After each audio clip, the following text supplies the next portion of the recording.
Ini bisa kita lihat misalnya ekspor itu berfluktuasi dengan kecenderungan meningkat cukup pesat selama 3 tahun terakhir. Hanya di tahun 2023 sedikit menurun. Nah, sedangkan impor juga mengalami fluktuasi, dan pada saat ekspor mengalami peningkatan, impor juga mengalami peningkatan. Kedua-duanya disandingkan, itu yang disebut sebagai neraca perdagangan barang. Jika ekspor melebihi impor disebut surplus, jika sebaliknya disebut defisit. Nah, gambar ini menarik karena di masa lalu kita ekspor migas itu lebih besar daripada impor migas. Tapi sejak tahun 2012 kita selalu impor migas. Jadi ini penting diketahui oleh para pembelajar ya, bahwa kita bukanlah net ekspor lagi dalam hal migas, melainkan net impor.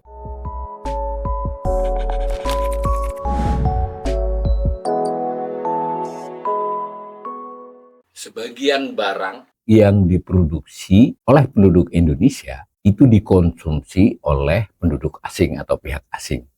Sebaliknya juga terdapat produksi barang asing yang dikonsumsi oleh penduduk Indonesia. Akibatnya terjadi transaksi perdagangan internasional yang bisa dicermati dari sudut pandang Indonesia. Nah, penjualan barang dicatat sebagai ekspor oleh Indonesia, lalu ekspor tersebut tentu saja bisa memberi kontribusi positif dalam pertumbuhan ekonomi, juga mampu menciptakan lapangan kerja akibat produksinya untuk diekspor, lalu juga bagi sebagian cukup besar rakyat itu merupakan pendapatan karena dia bekerja di sana ataupun dia adalah pengusaha dalam barang ekspor tersebut. Nilai ekspor itu sendiri berupa devisa. Jadi devisa itu adalah mata uang asing kuat ya. Nah, devisa tersebut oleh Indonesia bisa dipakai lagi untuk impor. Nah, sebagian impor seperti kita katakan di atas tadi memang dikonsumsi, tapi sebagian dari barang impor yang cukup besar adalah dipakai sebagai input bahan baku ya, bisa juga sebagai barang modal untuk memproduksi barang lebih lanjut. Nah, nilai dari ekspor dan impor barang tersebut itu dicatat sebenarnya oleh Ditjen Bea dan Cukai dan beberapa instansi lain ya yang terkait. Nah, catatan Bea dan Cukai tersebut diolah kemudian disajikan oleh Badan Pusat Statistik BPS secara rutin tiap bulan, tetapi biasanya yang menarik adalah angka triwulan atau tahunannya, tapi tiap bulan dicatat. BPS mencatatnya dalam hal ekspor itu yang dipakai adalah nilai atau harga barang ketika dia naik ke kapal atau pesawat atau apapun ya, maksudnya dalam konteks di pelabuhan, bandara atau terminal Indonesia.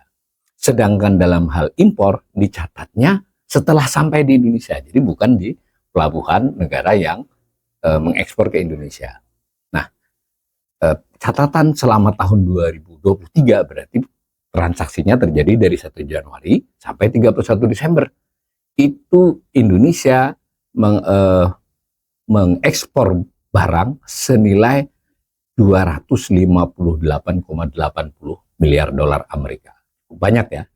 Pada saat bersamaan, Indonesia mengimpor barang sebesar 221,89 miliar. Nah, ini bisa kita lihat misalnya ekspor dengan cara seperti ini. Ini tadi yang saya sebutkan tadi adalah 2023. Nampak dari batang yang menunjukkan nilai dengan skala di sini juta dolar. Berarti ini bacanya 258,80 miliar dolar ya. Itu berfluktuasi dengan kecenderungan meningkat cukup pesat selama 3 tahun terakhir. Hanya di tahun 2023 sedikit menurun. Nah, sedangkan impor itu dicatat seperti ini. Ini nilai yang 2023 tadi 221,89 miliar. Juga mengalami fluktuasi, dan pada saat tadi ekspor mengalami peningkatan, impor juga mengalami peningkatan. Nah, kedua-duanya disandingkan, itu yang disebut sebagai neraca perdagangan barang. Nah, ini hasil disandingkannya. Cuma saya tidak menggambar lagi grafiknya. Tadi ekspor ada impor, ini selisihnya yang disebut dengan surplus atau defisit. Jika ekspor melebihi impor disebut surplus. Jika sebaliknya disebut defisit. Nah, apa yang kita lihat? Pada tahun 2023 didapat 36,91 miliar dolar surplus ya. Ekspornya lebih besar dari impornya. Nah, pada dasarnya kita sering mengalami surplus ya. Jauh lebih sering mengalami surplus. Tetapi pada tahun-tahun tertentu sempat dialami defisit.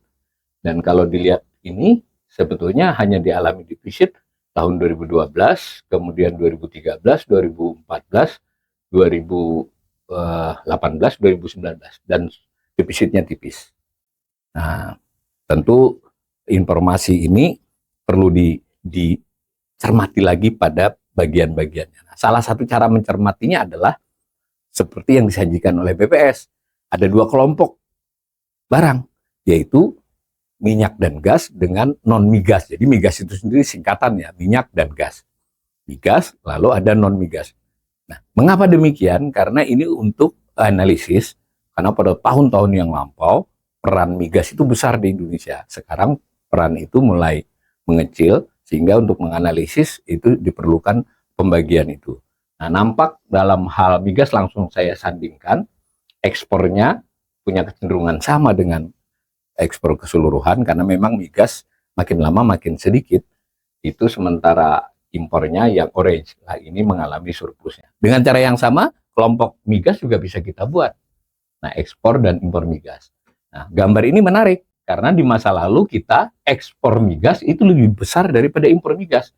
Tapi sejak tahun 2012, kita selalu impor migas. Jadi ini penting diketahui oleh para pembelajar ya, bahwa kita bukanlah net ekspor lagi dalam hal migas, melainkan net impor. Bahkan dulu kita sudah sempat mengalami defisit pada tahun 2008. Tapi tahun-tahun yang lampau, yang biru lebih besar dari orange.